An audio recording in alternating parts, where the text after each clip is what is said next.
Bu Kepala Desa bilang tahun 83 katanya. Kami mengenal katanya ya, kata seorang warga, ada seorang berkacamata diminta tolong oleh seorang berkacamata itu untuk naik Vespa mengambil gitar ke Solo, dan dia berkesimpulan itu Pak Jokowi katanya. Tapi tahun 1983 gitu loh Bang. Jadi kan simpang siur semua. Joko Widodo itu KKN tahun 1983. Nah sekarang kita lihat dari sisi timelinenya. Kalau dia memang diterima, artinya berdasarkan dokumen Bareskrim bahwa dia masuk UGM sebagai sarjana muda tahun 1980, berarti di 1983 dia baru menyelesaikan sarjana mudanya. Di sarjana muda nggak ada KKN, karena KKN itu untuk sarjana. Lalu dia ngapain KKN 1983? Praktek umum lama 2 bulan di Madiun, Cepu, dan Rembang pada tahun 1983. KKN lama 3 bulan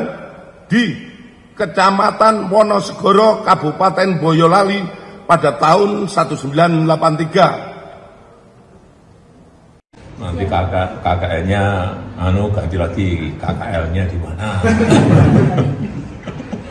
Studiornya di mana? Studiornya ada di mana? Kuliah kerja lapangan di mana? Ampun. Tahunnya seingat saya 85 awal. Cek. Kamu dekat aja dari sini, cek. Bareng naik. Boyolali. Cek bareng berapa? 50 orang sana. Gampang banget itu. Pak Rismon ke sana. Pak Rismon ke sana. Ya, coba aja, jangan jangan orang itu. Ngecek dekat aja. Tapi peristiwanya sudah 40 tahun yang lalu. Ya, sore ini kita ada di kantor kecamatan Wonosegoro ya. Nah, di sini kita ada bersama rombongan. Jadi rombongan dari Sentana TV, terus Dr. Taufik dan Dr. Rismon. Nah, ini kita mau menanyakan sebenarnya di vlog Pak. Jadi, yang jawab itu dong bapaknya. Ya, dari kemarin. Oh, sudah ada yang masuk, ayolah. Oh ya, kita tanyakan juga ke dalam. Kita coba cari tahu kebenarannya. Oke ya. Saya bersama beberapa rekan dari tim Tipu UGM, kru Sentana, dan Dr. Taufik dan Rismon Sianipar melakukan kunjungan ke Kecamatan Wonosegoro, Kabupaten Boyolali. Kami disambut dengan cukup baik oleh pejabat sementara yang saat ini menjabat, karena diketahui camat sebelumnya kan baru saja memasuki masa pensiun. Tujuan utama kunjungan ini adalah untuk menelusuri sejak kuliah kerja nyata atau KKN dari Joko Widodo saat masih menjadi mahasiswa Fakultas Kehutanan UGM. Kami menanyakan langsung tentang lokasi KKN tersebut, termasuk kemungkinan adanya dokumentasi, data, atau peninggalan program KKN dari masa itu.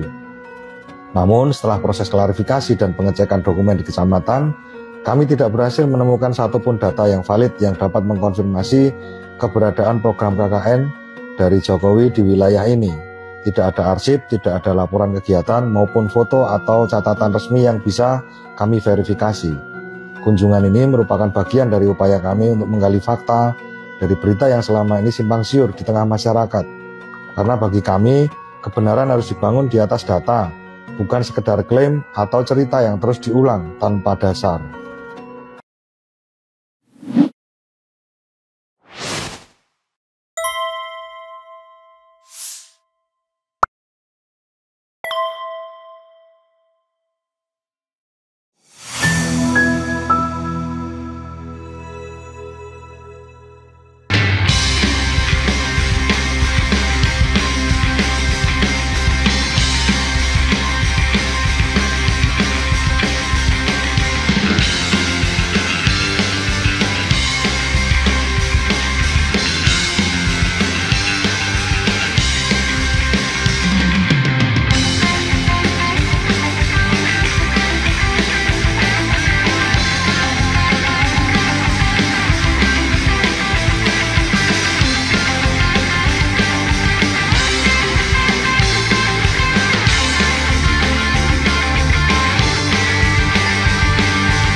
Saya heran ya, kenapa Anda sering sekali beredar di Yogyakarta, padahal kan Anda orang Balige. Kan kemarin ke Solo dan ke Iya, Anda juga ke pengadilan Solo, siap-siap dijadikan sebagai ahli ya, gitu. Iya, dan ke lokasi KKN Pak Jokowi kan, sempat kami dengan Pak Taufik. Desa apa? Ketoyan. Desa Ketoyan, Kecamatan Wonosegoro. Itu ya, Desa Ketoyan itu ada memang? Ada bang. Tahun berapa? Boyolali. Tahun berapa? Nah itu kan menurut Dirtipidum KKN-nya Pak Jokowi katanya 1983. Iya. Setelah itu dikoreksi Pak Jokowi kan kemarin kalau nggak salah, atau kemarin awal 85 katanya. Awal 85. Ya. Kan sudah inkonsisten juga ini. Dan Desa Ketoyan katanya. Desa Ketoyan itu tahun berapa adanya? Bu Kepala Desa bilang tahun 83 katanya. Kami mengenal katanya ya, kata seorang warga, ada seorang berkacamata diminta tolong oleh seorang berkacamata itu untuk naik Vespa mengambil gitar ke Solo, dan dia berkesimpulan itu Pak Jokowi katanya. Tapi tahun 1983 gitu loh bang. Jadi kan simpang siur semua jadinya. Skenarionya nggak mulus nih kelihatannya nih. Iya, bagaimana mungkin keterangannya Pak Jokowi 1985 awal, Dirtipidum mengatakan 1983. Hari ini Anda harus baca juga itu keterangan Bitor Suryadi itu. Apa itu bang? Nantilah saya share videonya. Kita untuk kepentingan penonton ini dulu. Jadi Pak Ibu Kasmujo tadi, apa yang diomongkan Bu Kasmujo? Karena tadi di video tidak ada. Anda nanya apa? Ada bang. Kalau di live saya ada bang. Oke, nggak apa-apa. Jadi saya, hai penonton sekalian, kalau mau lengkapnya ada di live Balige Academy. Itu YouTube atau apa? Di live bang. Oh YouTube. Live YouTube kan? Iya. Jadi itu terkonfirmasi bahwa Pak Kasmujo memang singkat, bukan katanya pembimbing akademik maupun pembimbing skripsi. Bu Kasmujo juga yakin juga bukan, gitu loh. Jadi itu loh, baik pembimbing akademik maupun skripsi ya. Mungkin jadi kata-kata Bu Kasmujo, bang.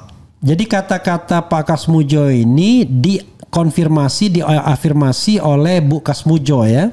Iya.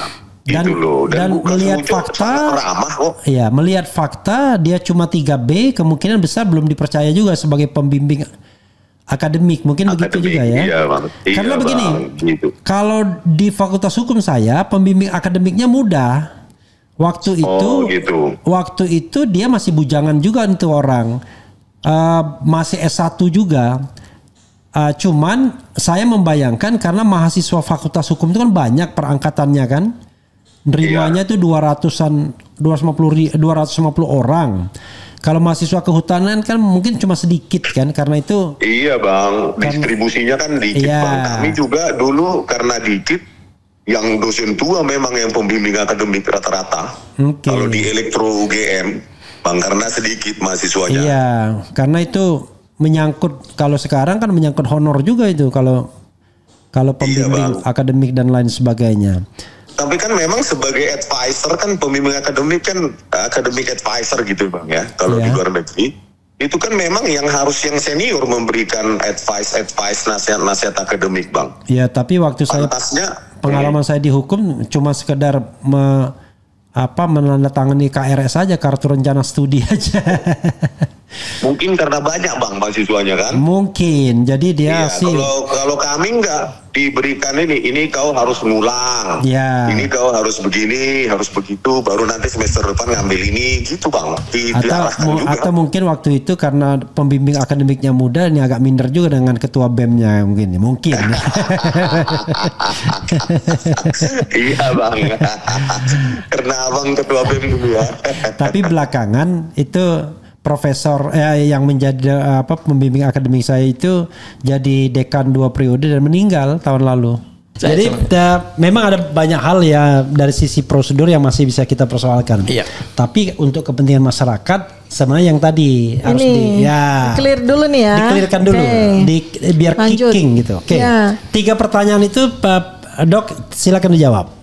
Ya, jadi saya lanjut ya kepada dokumen-dokumen Bareskrim yang saya nilai ini janggal, ganjil, dan jelas ya, karena evidence base ya, artinya itu benar-benar dokumen yang dengan berani ditampilkan sama Bareskrim kan, artinya dokumen yang sudah ditampilkan itu. Iya, dia nggak bisa ditarik lagi kan, artinya dia yakin bahwa dokumen itu eligible untuk dijadikan sebagai materi untuk mengaslikan gitu kan. Nah, ternyata kan saya perlihatkan di mana letak keganjilan itu, dan itu 100% gitu ya. 100% itu koran itu. Nah, lanjut lagi kepada fakta-fakta yang sebelumnya tidak diketahui oleh publik, bahwa ternyata seseorang, saya nggak katakan seseorang itu mungkin namanya sama atau apa, seseorang bernama Joko Widodo di tahun 1980 itu ternyata mendaftarkan diri menjadi mahasiswa baru UGM itu sarjana muda,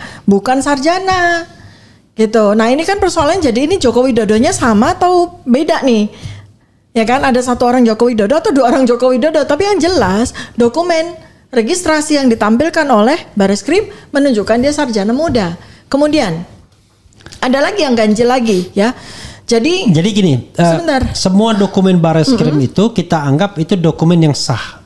Yang terkait dengan Joko Widodo. Jadi kalau ada kesalahan itu salahnya Bareskrim. Oke, saya lanjut. Kan ternyata ada 3 dokumen pendukung bahwa Joko Widodo ini memang sarjana muda ya. Yang terakhir yang belum saya sampaikan tadi adalah transkrip nilai. Transkrip nilai yudisium itu juga ditampilkan sama Bareskrim. Di situ jelas itu adalah transkrip nilai yudisium. Final kan berarti. SKS-nya 122. Artinya tidak mungkin itu SKS yudisium sarjana. Kemudian IPK di situ 205. Oke ya, ini penting ya, 205. 205 ya? 205 dengan SKS 122. Oh, ada itu dokumen? Ada. Okay. Ada ya, ada.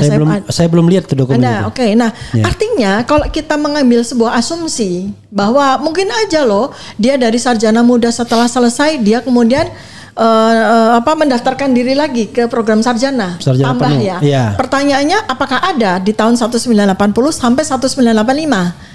Di antara kurun waktu itu, apakah Fakultas Kehutanan UGM menyelenggarakan program tersebut? Artinya dari sarjana muda kemudian melanjutkan ke program sarjana. Pertanyaannya, dengan IPK 205 seorang sarjana muda, apakah ia diizinkan untuk masuk program sarjana? Saya sangat meragukan. Karena ini kita bicara UGM, tier A. Universitas yang boleh dibilang nomor 1 di Indonesia. Mana mungkin dia dengan serta-merta mengizinkan seseorang sarjana muda ber-IPK 205 untuk lanjut ke sarjana. Pasti ada sebuah minimum kriteria, ya kan itu. Kemudian yang menarik lagi adalah soal KKN. Ya, di dalam dokumen Bareskrim itu disebutkan bahwa Joko Widodo itu KKN tahun 1983. Nah, sekarang kita lihat dari sisi timelinenya. Kalau dia memang diterima, artinya berdasarkan dokumen Bareskrim bahwa dia masuk UGM sebagai sarjana muda tahun 1980, berarti di 1983 dia baru menyelesaikan sarjana mudanya. Di sarjana muda nggak ada KKN. Karena KKN itu untuk sarjana. Lalu dia ngapain KKN 1983? Artinya kalau dia memang melanjutkan, artinya kita percaya deh dia lanjut sarjana, itu dia sarjana KKN-nya pasti di tahun 1985 atau 1986, bukan di 1983 di akhir sarjana mudanya dia. Satu, saya tegaskan sekali lagi buat masyarakat supaya tahu bahwa kalau seseorang mengikuti program sarjana muda, dia tidak ada kewajiban KKN. Ya. Jadi tidak mungkin dia itu KKN di tahun 1983. Untuk apa?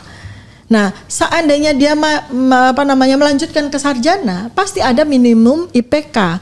Seseorang bisa lanjut ke program sarjana, gitu ya. Nah, ini yang menarik. Udah ya, nih selesai sampai di sini. Jadi saya pastikan dulu. Itu dokter yakin bahwa dia memang diterima di sarjana muda. Yakin dari tulisannya dia sendiri. Berarti kita untuk sementara kita pegang bahwa Jokowi itu sebenarnya mendaftar sarjana muda berdasarkan dari formulir yang dia tulis sendiri dengan tangan dia sendiri, yang di-spill oleh Bareskrim. Dan Bareskrim pasti sudah verifikasi dong itu datanya Jokowi ya. Dan ini adalah kita pegang sarjana muda. Silakan terus.